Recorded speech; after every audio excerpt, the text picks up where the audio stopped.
High Adventure.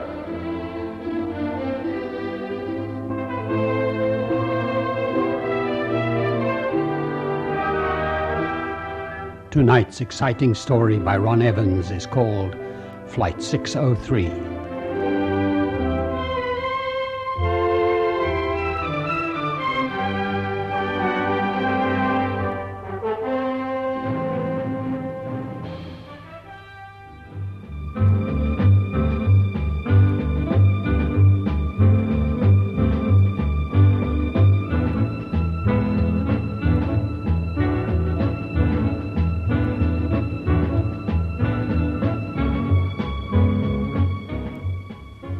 The Stratocruiser Silverbird 2X6 took off from London for New York on time. It was a calm, pleasant evening in July. In addition to a crew of 7, she carried 21 passengers, slightly less than 1/5 a normal complement. And among these was the newly appointed Secretary of the World Peace Committee. Pilot Captain Alex Ormston had no reason to expect trouble. This was routine stuff, this long trip across the Atlantic. He had flown it 100 times before. Nice time they must be having back there. Oh, the passengers. Yes, Skipper, plenty of room to stretch out. Anyone interesting? Well, Brenda says you better do your stuff with Eric Smithstedt. With who? Smithstedt, head of the World Peace Conference. You know, the press have been playing him up as the biggest hope of the world yet, pulling out every cliché in the book. Poor devil. And why do you say that? Because he'll fail. Can't help it, can he? Human nature being what it is. He's a clever character. Doesn't matter. Know who's lined up against a man like that? You tell me. Vested interests, Tab. Line after line of vested interests. In other words, it's always going to pay someone to keep a war going somewhere, You've said it. You know, Skipper, flying hasn't put you up among the angels. That's right. Well, I'll go and do my stuff. Must keep the paying customers happy. Oh, incidentally, there's an 8-year-old child back there, travelling alone, an orphan. Parents killed in Ireland. Give her a smile, too, Skipper. Little Scrap looks as though she could do with it. Handsome here goes aft. Okay, Tab, keep her on George. By now, she ought to be able to fly herself home. The 8,000-ton freighter Molly Hawks, ploughing her cumbersome way through the Caribbean, began a corkscrewing motion. Sea had been piling on sea all day. For hours, the sky had been an unnatural cast of yellow. As darkness fell, a wind came up, lashing the waves into white crests. Mr. Harris, I'm turning in. If the weather freshens any more, I want to know about it. Do you think we're in for a blow? There's one around somewhere. Get Sparks to raise the Met boys again and see what he can find out. Aye, aye, Captain. I suppose he's established contact again. An hour ago. But he's moaning like blazes at the equipment he's got. I'm not surprised. The owners ought to be pulled in for this lot. We're off the normal sea lanes here. If there's going to be some dirty weather, I'd rather not be out on a limb. We should be back in action soon enough now. Mr. Cairns has completed the engine repairs. I wonder if Mr. Cairns knew what he was in for when he signed on this line. Those ruddy engines. Might as well try to patch a bucket with sticking plaster. Well, let's hope they behave now, sir. We're in for a bit of bouncing, whatever happens. Aye, you're right about that. In the meteorological station on Bermuda, the weatherman began to plot the course of Hurricane Laura. Looks like Laura's a gal with a mind of her own, Dave. You think so? She's not conforming to any standard pattern. Take a look at this. Whoa, I see what you mean. I should say she's a gal doesn't know her own mind. She'll be a hard one when she does hit. Well, that's for sure. Well, hold it. There's something coming in now from one of the weather ships. On course route 75, predictable as a clockwork train, Silverbird cruised comfortably at 400 miles per hour, at a height of 32,000 feet, well above the path of the normal storm. Sure is nice to be going home. Is it? That's a funny question. Is it nice to be going home with your conscience? That's what I mean. Oh, come off it, Sylvia. Not that again. I hoped and hoped all along that your takeover wouldn't be accepted. You should worry. It'll put you in the millionaire class. At a cost to a lot of people. So what? Other men have wives and families, Mike. Oh, listen, I can't carry the world. We had enough without this latest venture. I never heard a woman carp at a man making money before. It's not the making of it. It's the means by which... Honey, you can't protect all the people all the time. And will being in the millionaire bracket make us any happier? It's the first time you and I have traveled together anywhere for years. And now all I get from you is a load of morality talk. Yeah. You know, the thing about money is knowing when to cry enough. And that's never, Sylvia. And you do your part, make no mistake about it. You make demands on me all the time. Oh, yeah, you do. You and the kids. No. Don't you shift your conscience onto me. It's the old law of supply and demand, that's all. Mike, which came first, wars or weapons? One of the weapons from the arms factory that you've taken over might... Well, it might blow your own son to glory. Hey, that's a pretty crummy thing to say. But it's a fact, though, isn't it? You know, Sylvia, you seem crazy. People are not going to stop manufacturing arms just because I opt out. The survival of the fittest. Is that really what you believe? It's a fact of life. No. The truth is, Mike, that you like making money. Big money. It gives you a great feeling. You want us to demand things. You want your sons to have more pocket money than the next, despite the fact that you never see them. You want your wife's mink to be the most expensive. So what if I do? But it's meaningless. You've got your priorities mixed, can't you see? You spend your life getting at the expense of a family you never see. You don't mind spending my priority, as you call it. Oh, Mike, it's something you seem to expect. Sylvia and Mike Dutton spoke quietly, despite their bitter differences of opinion. It was dark. Some of the passengers were already switching off the individual bulkhead lights, easing back their chairs, accepting pillows from the two hostesses, Brenda O'Brien and Diana Cameron. The small girl, who was traveling alone, was comfortably stretched out across 3 seats, a blanket pulled up to her chin. Her bright eyes observing Eric Smithstead, who sat across the aisle, chin on hand, gazing out at the night sky now thinly pricked with stars. Tab, that compass reading you just gave me. That's all okay, Skipper. Well, one of us is wrong, one of us has to be. What gives? I don't know yet. Tab, I was back there chatting up Speasted. He was watching the stars. So? Take your nose out of your instrument and look for yourself. Well, tell me I'm crazy. For Pete's sake, tell me I'm crazy. I wish I could. The compass can't be wrong. Can it? We'll try a little correcting procedure based on observation. Steering by the stars on the seats of our pants, You have a better idea? Sorry, Skipper. Calling Bermuda Control. Calling Bermuda Control.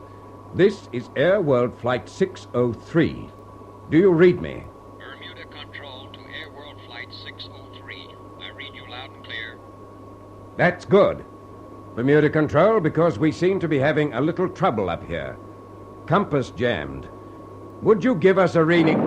What the blazes is that? Bermuda Control. This is Bermuda Control. What's going on up there? We're losing height fast, Skipper. Flight, can you locate the trouble? I'll try. Tab, get back and see what's happening among the customers. Well, what do I tell them? Tell them anything but the truth. We're in trouble, Tab. Real trouble. This is Bermuda Control. Do you read me? Do you read me, AWF 603? I'll come back to you in a minute, Bermuda. Right now, I'm a busy man. Despite the flippancy of his tone, Commander Ormston was a worried man. The plane continued to lose height, no longer with the speed of the initial shock, but with slow persistence. The needles in the altimeters crept round. 32,000, 30,000, 25,000, 20,000, 15,000. At 15,000, he managed to level off. The compass remained fixed. He was now in cloud and unable to take a bearing. His one hope lay in Bermuda. This is Air World 603 to Bermuda Control. Captain Ormston speaking. Come in, 603. What the heck's going on up there? We've had some sort of an explosion aboard. My height now reads 15,000. Compass is still jammed. The flight engineer is making a check. Can you estimate my position, please? This is going to take a little working out, 603. Come back to me. But make it fast, will you? Roger. Sabotage, Captain Ormston. I'm not sure how or why. That's for a later estimate, Flight. Just give me the damage. As the flight engineer checked out the damages, First Officer Tab Hamilton returned to the flight deck and slid into his place. Together they listened to the estimated damages. They had long ago passed the point of no return. They knew they couldn't possibly reach New York, and with a sick feeling in the pit of his stomach, Captain Ormston guessed he was further off course than he realized. The fuel leakage is bad, Skipper. No hope of it being temporary? Okay, Flight, I read you loud and clear. I'm sorry, Skipper. Who isn't? They were still losing height.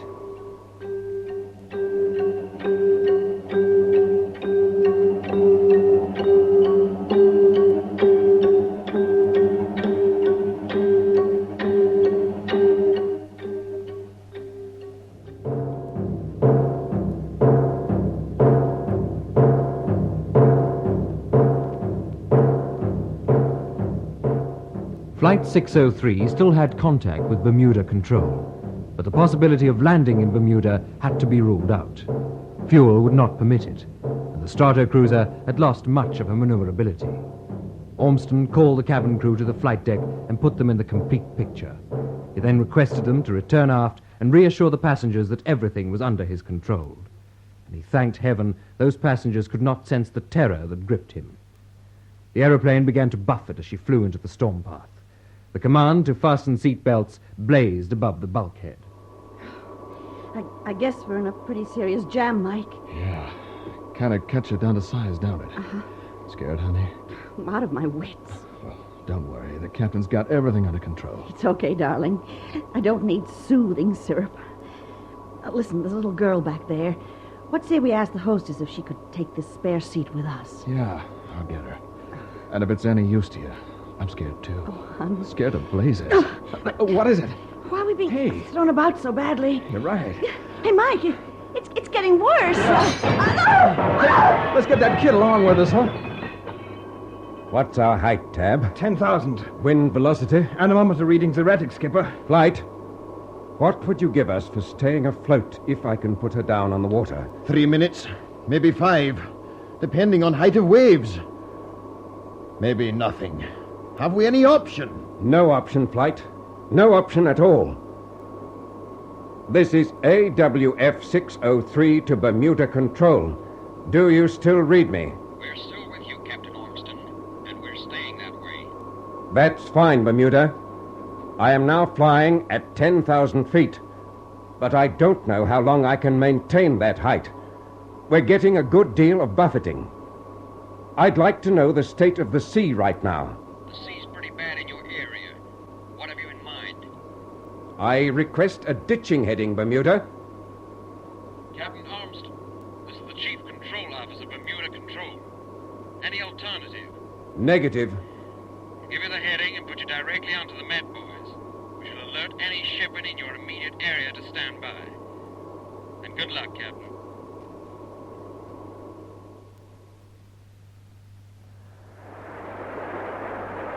All right, Mr. Harris, what's the word? Passenger jet in trouble. She's going to ditch. We've been asked to render assistance. In this? Bermuda's in contact, sir. Request a personal talk. Tell Sparks I'm on my way. What's the weather angle now? Hurricane Laura's getting up to 60, but still moving north. Ah, thank heaven for that. Bermuda thinks she'll bypass us, but it isn't exactly ditching weather, is it, Skipper? Must the poor blighter put it down here? Seems he has no choice. Time factor. 30 minutes. Muster all hands. Aye, aye, sir. Good evening, Sparks. Bermuda on the air now, sir. Hello, Bermuda. This is McCulloch, captain of the Mollyhawks. I understand you need our assistance. I'm glad to hear you, Captain. We have an Air World Strata cruiser in your area. She's gone a ditch. You seem to be the only people near enough to help. Just tell us what you want us to do, Bermuda. Mr. Cairns, you've got the task of your career. If you're ever prayed over those engines, pray over them now. Aye, aye, sir. They've given us the estimated ditching area, and that's only a few minutes from our present position. It's a question of maneuverability. With all the luck in the world, they're not going to have much more than 3 minutes after they hit. May heaven help them. Never mind about heaven, Mr. Harris. We're the ones on the spot. We must break out some sort of foam path. What can you give us?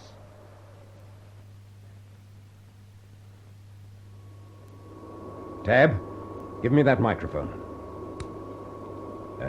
Ladies and gentlemen, this is your captain speaking. It seems we're having a bit of excitement this trip. Understatement of the year. I'm going to attempt a sea landing. Now, don't worry.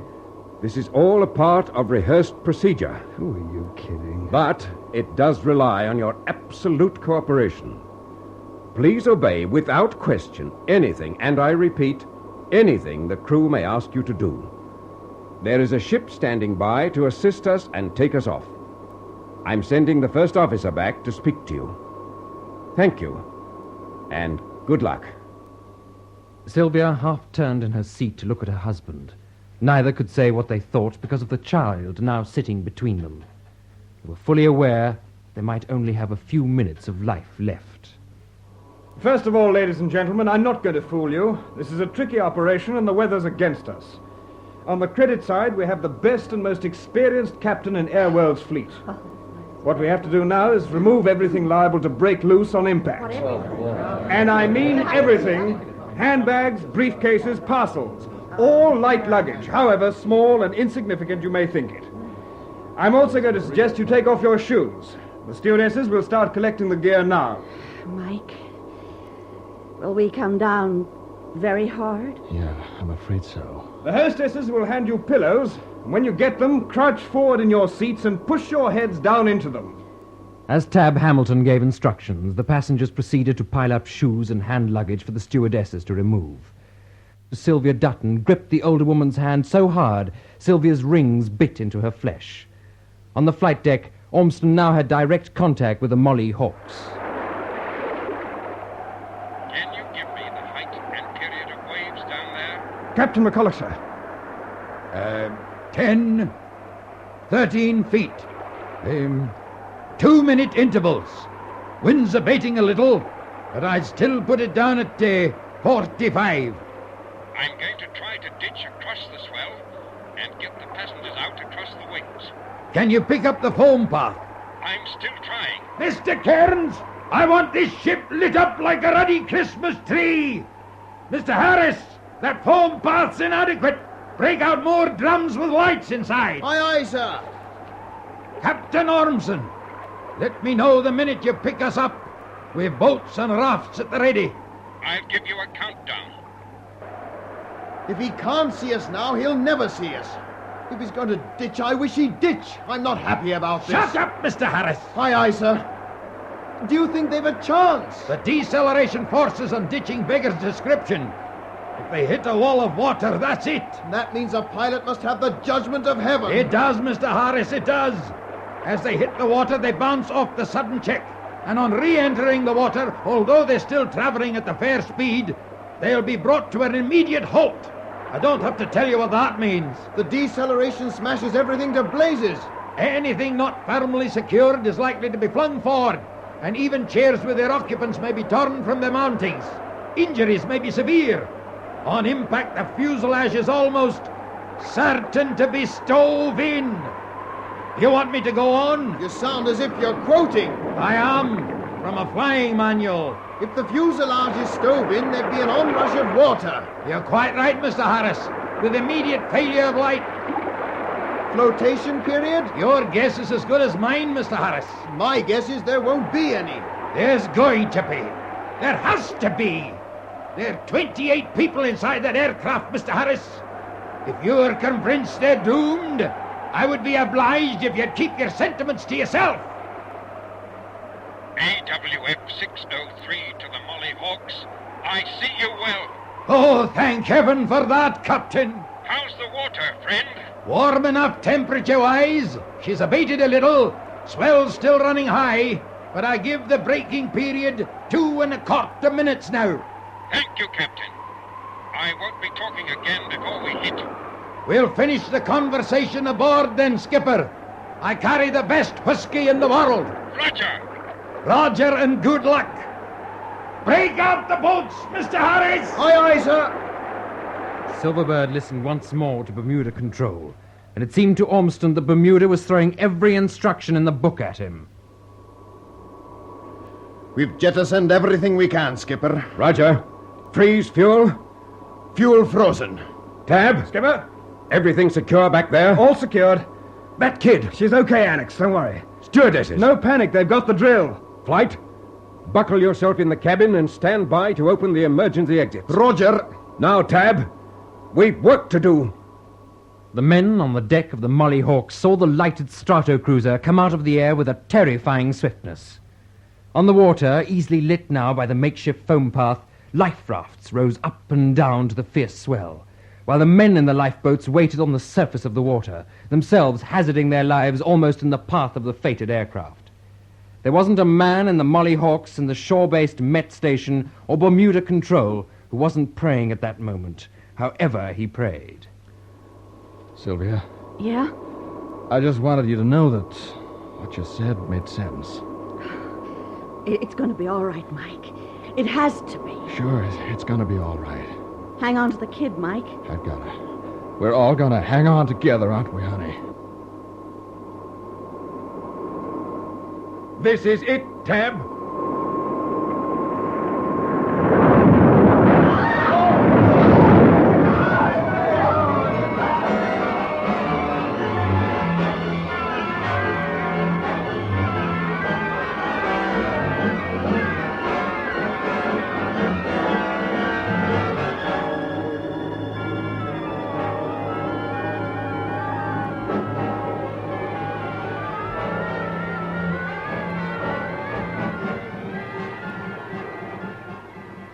They're coming out over the wing. Aye. Are you counting, Mr. Harris? I'm counting, Captain. What is it now? 15. One's being helped, I think. Oh, if it wasn't so dark. We need more flares. Yes, sir. 22. 23.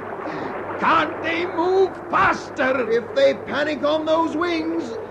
There's a compliment to 28, Mr. Harris. 28.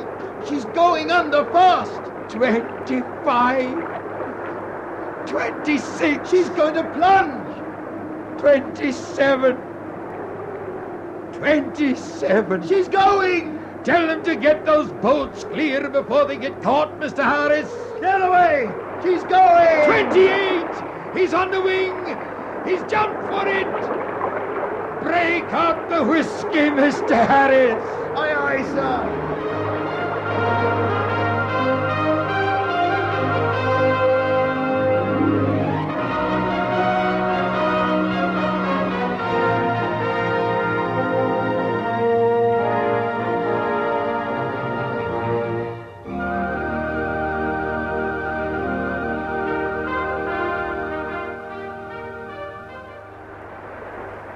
Sabotage, Captain Ormston?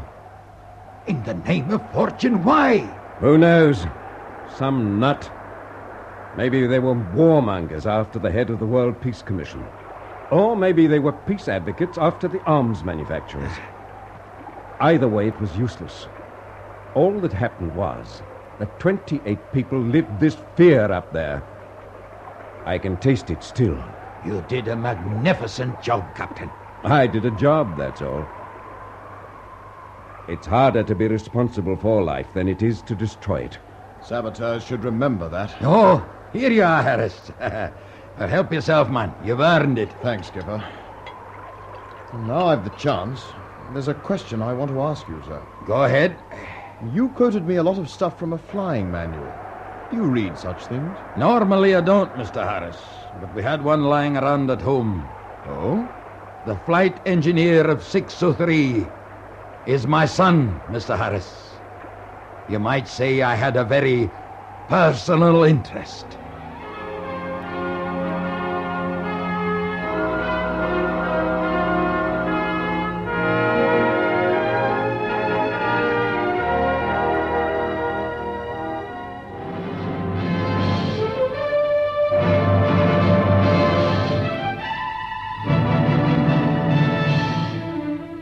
High Adventure is produced by Henry Diffenthal.